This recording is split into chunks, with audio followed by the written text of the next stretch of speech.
En este mes tan especial venimos hablando sobre lo que es la revolución, ¿sí?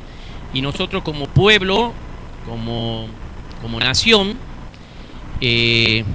decimos que hace 200 años más o menos, un poquito más, se vivió una revolución en nuestro país, ¿sí?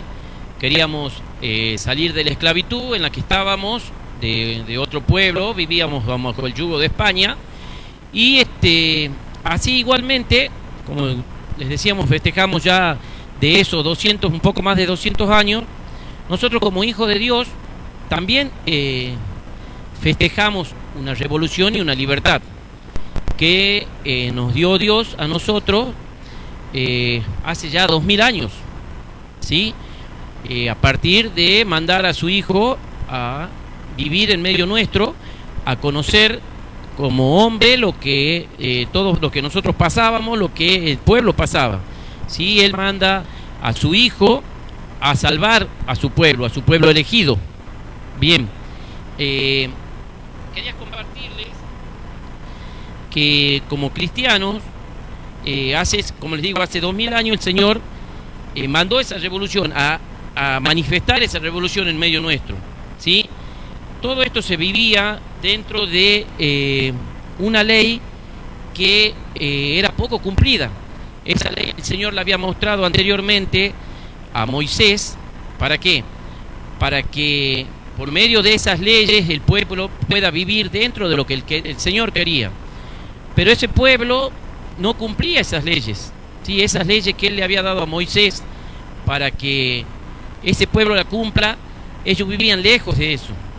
Y tanto es así que estos religiosos de ese tiempo, estos fariseos, habían de alguna forma empezado a vivir bajo una ley en la cual ellos creían que le agradaban a Dios por medio de las obras y por medio de cosas que nada tenían que ver con lo que Dios quería para su pueblo, ¿sí?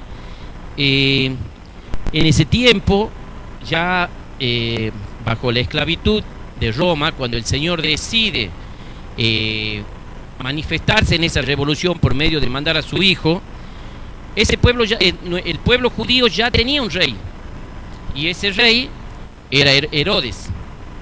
Ese rey Herodes que de alguna forma se adulaba a ese gobierno que también lo tenía esclavo ese pueblo judío, ese gobierno del pueblo romano, ¿sí? Pero nada tenía que ver ese reinado de ese rey que ha sido puesto. Por supuesto que siempre ahora cuando compartimos la palabra decimos que todo gobernante, ¿sí?, es puesto por Dios, más allá de que a nosotros nos agrade o no, pero es puesto por Dios. Bueno, y así también fue puesto Herodes, de alguna forma para agradarle, ¿sí?, para adular a ese pueblo romano, pero había sido puesto por Dios de alguna forma, ¿sí? Y el Señor decide mandar a su Hijo, a su único Hijo, ¿sí?, para que todos, incluidos nosotros, podamos empezar de alguna forma a desaprender, digamos, lo que en ese momento, toda la legalidad de lo que se estaba viviendo, ¿sí?, y empezar a vivir algo nuevo, una nueva revolución con el nacimiento de Jesús. Vamos a una palabra que está en el libro de Mateo, capítulo 2, versículo 1 al 3. Y dice: Jesús nació en Belén de Judea durante el reinado del rey Herodes, ¿sí? A ver, yo lo tengo en el celular.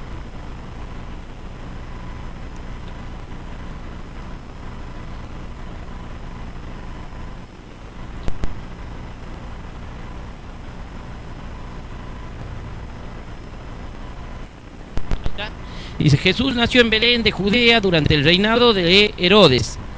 Por ese tiempo, algunos sabios de países del oriente llegaron a Jerusalén y preguntaron: ¿dónde está el rey de los judíos que acaba de nacer? Vimos su estrella mientras salía y hemos venido a adorarle. Cuando el rey Herodes oyó eso, se perturbó profundamente, igual que todos en Jerusalén. Y así vemos cómo desde ese punto de vista, digamos, ideológico, podríamos decir que ese niño, ¿sí?, que iba a nacer o que ya estaba naciendo, ya estaba produciendo una revolución. Él ya venía manifestando esa revolución, puesto que en ese pueblo que ya estaba sometido, provocaba en Herodes una molestia, ¿sí? Provocaba en Herodes alguien que iba a ocupar un lugar por él, ¿sí? Cuando los reyes le dicen que venían a adorar al verdadero rey de los judíos, él sentía que algo le iba a molestar, que alguien venía a ocupar su lugar. Pero eso no es todo. Después en Mateo capítulo 2, versículo 13, nos dice que después de que los sabios se fueron, un ángel del Señor se le apareció a José en un sueño y le dijo: levántate, huye a Egipto con el niño y su madre. Le dijo el ángel: quédate allí hasta que yo te diga que regreses, porque Herodes buscará al niño para matarlo. Y aquí podemos observar cómo Jesús, que había venido a establecer esa revolución, ¿sí?, había, digamos, la revolución, buscando la palabra revolución en el diccionario, esta habla y dice de que se producen cambios, ¿sí? Bueno, esto es lo que venía a producir el Señor, esto es lo que venía a producir Dios enviando a su Hijo. Quería producir cambios en ese pueblo. ¿Por qué? Porque esos cambios, nosotros estamos acostumbrados a ver revoluciones hoy en día que se dan por medio de violencia, por medio de odios, por medio de desestabilizar situaciones, ¿sí? Y Dios había mandado a su Hijo a producir otro tipo de cambio, otro tipo de revolución, una revolución de amor y una revolución sobre todas las cosas de paz, que es lo que Él quería para ese pueblo judío que estaba esclavo, ¿sí?, a pesar de tener un rey, pero no teniendo el rey que ellos merecían, que ellos tenían que tener, porque era el pueblo elegido de Dios, ¿sí? Y ¿cuál era la diferencia? Ustedes veían que este rey anunciado por esos reyes, por esos que venían a adorarle, nació en un pesebre, con toda la humildad, en medio de animales, rodeado de pastores. Y en cambio el otro rey, puesto por hombre, ¿sí?, acomodado para llevar situaciones adelante de un gobierno que lo tenía esclavizado, ¿sí?, vivía en medio de lujos, en medio de hombres perversos como lo era él, ¿sí?, tanto que dice la palabra que manda a matar a niños, ¿sí? ¿Por qué? Porque él no quería que nadie ocupe su lugar. Bien, y siguiendo, ¿sí?, vamos a Mateo. En la palabra dice en Mateo 20, 25 al 28,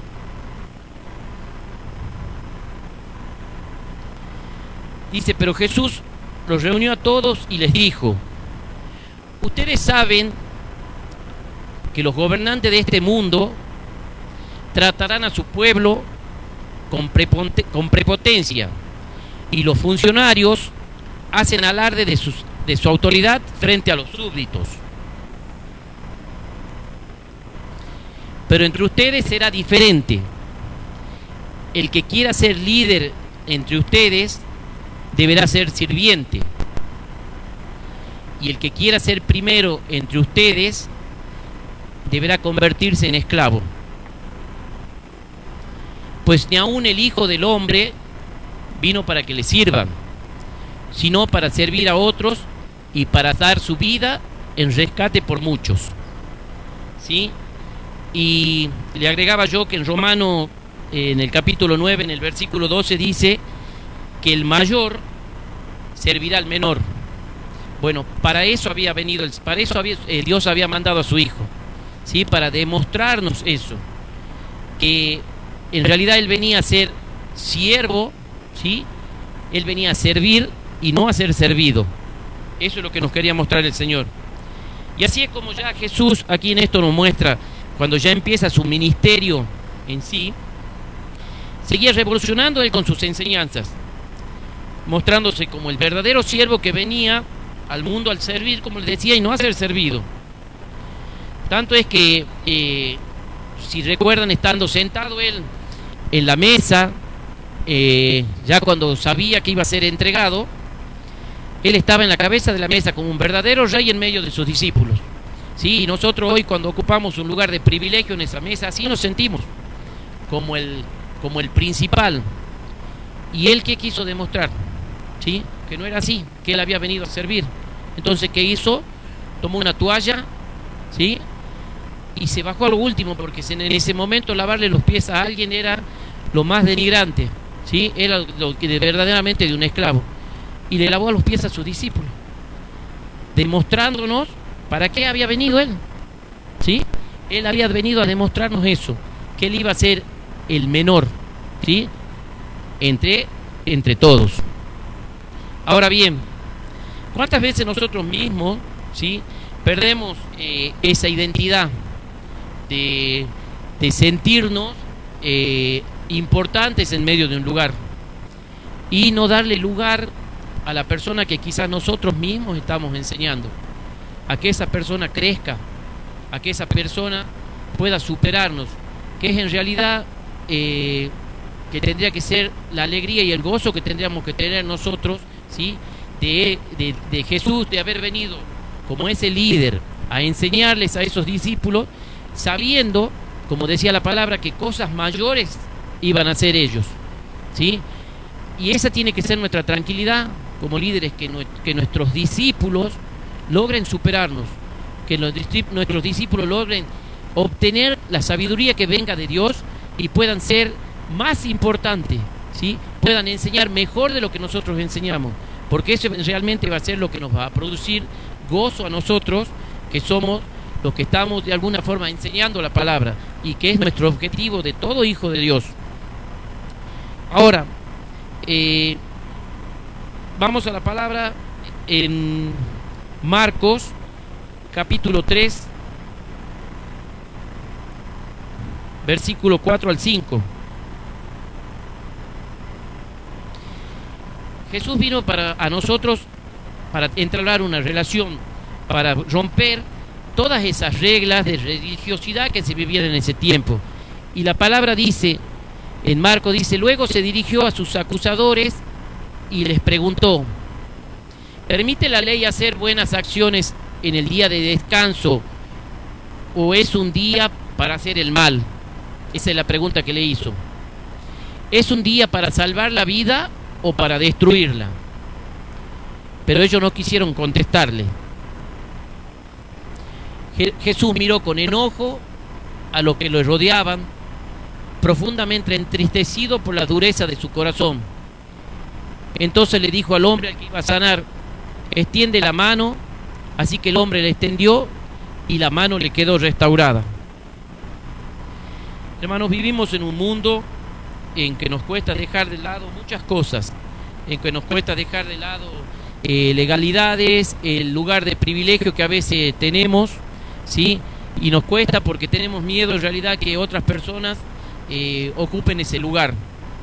Pero hermanos, sentámonos alegres y sentámonos contentos de poder hacer crecer, de poder llevar adelante la iglesia, porque una iglesia crece cuando nosotros transmitimos la palabra, y es la palabra que Dios nos da todos los días, ¿sí? Esa palabra que tenemos que todos los días sembrarla como semilla en nuestra familia, en nuestro trabajo.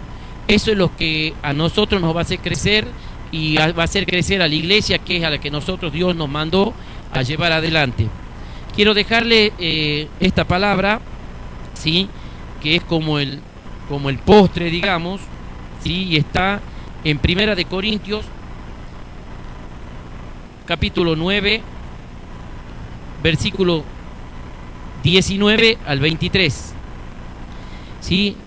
Y Pablo en su carrera, cuando empieza escribiéndole antes de esto a los romanos, en el inicio de la carta a los romanos, él habla de sentirse siervo del siervo, o mejor dicho, esclavo del esclavo, así como se sentía Jesús, siervo de nuestro, así se sentía Pablo, siervo del siervo, esclavo del esclavo.